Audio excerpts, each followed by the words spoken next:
So mga katrabaho, aking muling pinapakita sa inyo ang nozzle na gas stove mode. Para po siyang mga gas stove. Yan po. Yan po ang ano niya. Yan po bagong butas yung aking nozzle. Yan po yung luma kong nozzle noon na binago ko po ang butas. Dinamihan ko yung butas sa taas. Dati lalabing-anim.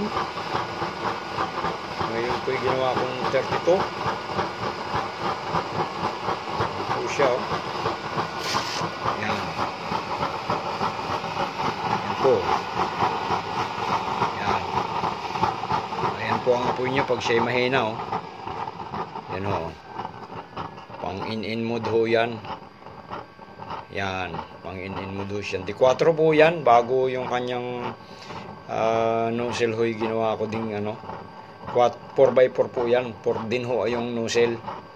Na yung ulo naman po niya ay 2.5 po yata yun.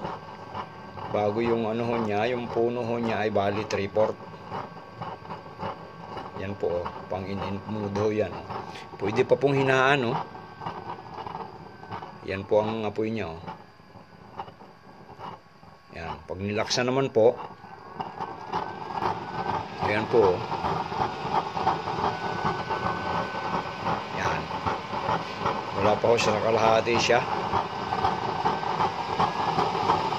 Yan po ang apoy niya, oh. Yan kasama. Yan. Yan po ang blower niya, 12 volts. Na kung lang po siya, 2.4 amperes. Yan po. Yan. Medyo may humahalohong pula.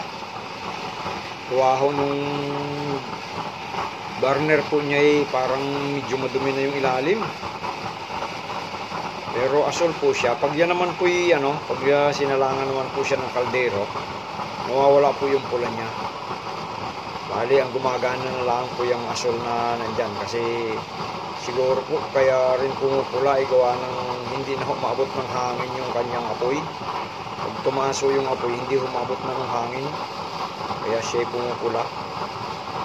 Pero yan po, gas stove mode ho yan. Na nozzle. Yan po mga kasama.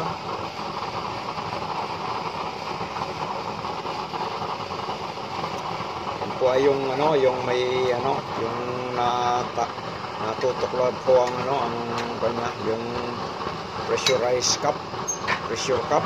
Pag wala akong pressure cup, tingnan po nyo, yan po ang niya, pag walang pressure cup, ang apoy. Pag may pressure cup po, yan naman po siya. Yan, wala na po siyang langis, mga kasama. Pero asol pa rin po siya. Yan, yan mga kasama, wala na po siyang langis pero asol na asol pa rin, oh. Asol na asol pa rin, oh, ang kanyang lingas.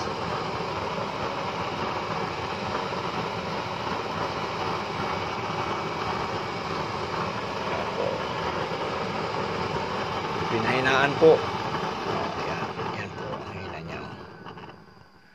Yan, nabusan na ng hangin. Yan po. Wala na po siyang langis, mga katrabaho, kaya ganyan. Inuubos ko lang po yung langis niya. Pinatutuyo ko po yung langis sa ilalim para madali hong linisan.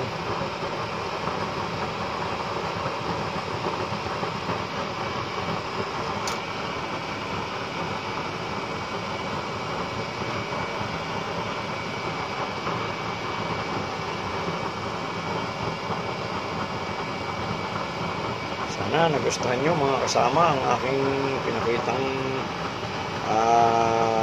burner sa inyo at saka yung nozzle nya. Yun po. Okay, subscribe naman po, paki-hit ang notification bell, paki-like and share para sa susunod pong mga video ay kayo po'y palaging updated. Maraming salamat po, pagpalain po tayo ng po may kapal.